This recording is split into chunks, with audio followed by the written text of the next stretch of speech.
Hello my friends and welcome back. Thank you very much for being with me again today. We got some news on the expansion of BRICS. If you remember, BRICS is a organization. It was formed by Brazil, Russia, China, South Africa and India, and it is an economic organization, not a military organization. And its goal is to help developing countries succeed in this tumultuous world.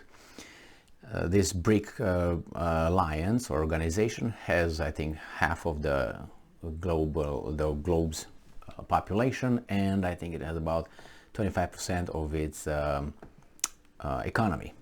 Now, a lot of countries want to join BRICS. They want to expand, and that is as an alternative, the way I see it, alternative to the big club, to the existent big club, which has one master, which is United States of America. It has a house servant, which is Great Britain, and it has bottom feeders, which is all our vassal states, but the bottom feeders are just, bottom feeders. And sometimes you have two other countries that try to break away from, escape their condition of bottom feeding to a house servant.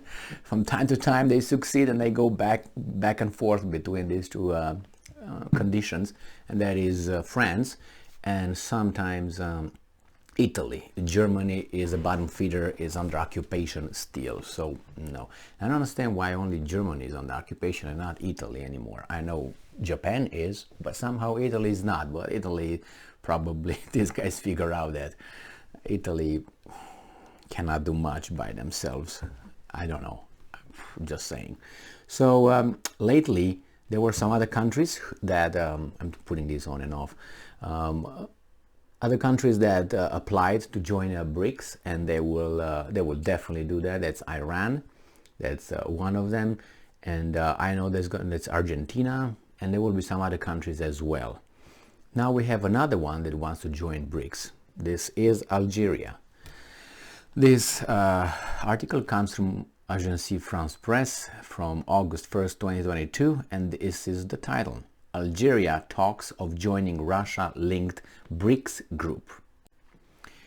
Of course, a lot of countries are afraid to announce that they would like to join the second club, because the big club will obviously retaliate economically and through their little regime changes methods that they already employed a few times, and then maybe really militarily defending some rights, something in discrimination in the country that they have nothing to do with, but they will insert themselves in the matter as they inserted themselves in, for instance, Ukraine.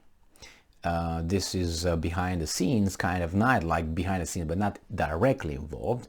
But when it's about, protecting, I don't know, whatever club or organization human rights, then they will intervene in that country, and they will, under that pretense. Well, it happened before, so it's and they're experienced. I don't know if they're successful, but successful in destroying countries, but not, really, and that's the goal probably, create anarchy. They can't, send them back about 80 years economically and all that, and you just stay home and play video games, drink beer, watch the games, and all right, go and vote.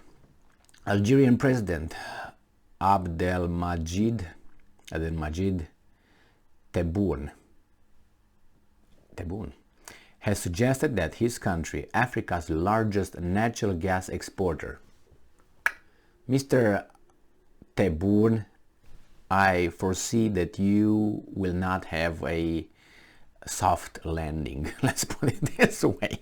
You have the Africa's largest natural gas exporter when Europe needs it, and the Americans and the defensive alliance of NATO wants it. You're in deep doo-doo.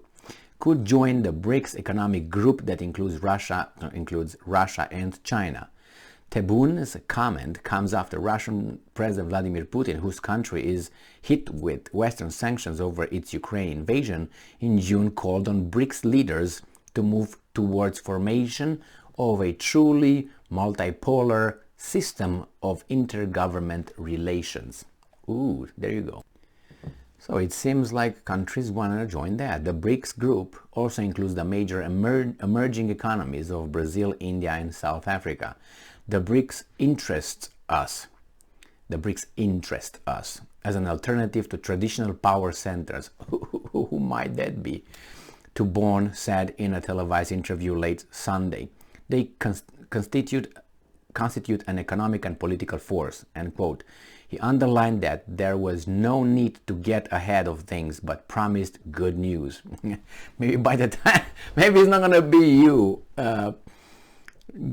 giving us the good news soon. Maybe it's going to be someone else who replaced you.